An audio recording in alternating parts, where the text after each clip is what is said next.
2017 এর কালো আইনে সংশোধনের দাবিতে আজকে আমরা সকাল থেকে সবাই এখানে দাঁড়িয়েছিলাম।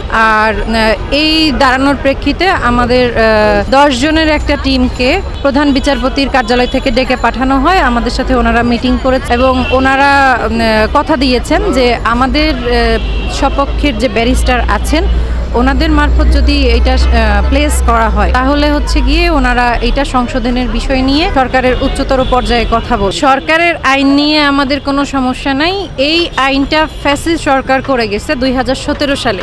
এই আইন তৈরি হওয়ার আগে সাধারণত সরকারি চাকরির যেটা নিয়ম ছিল যে আজকে উপজেলায় যত বড় বড় দপ্তর আছে এইগুলো ম্যাক্সিমাম হচ্ছে প্রজেক্ট আকারে এসে পরবর্তীতে তাদেরকে রাজস্বে স্থানান্তর করা হয়েছে। কিন্তু এই কালো আইনটা যেটা 2017 সালে প্রথম আসে, এই আইন আসার আমাদের ওই যে পূর্বের ধারাবাহিকতাটা ছিল সেটা বন্ধ হয়ে যত মানুষজন আছে এই যে আপনি যে কোনো কারো সাক্ষাৎকার এখান থেকে নিতে পারেন, প্রত্যেকটা মেয়ে মাস্টার্স করা।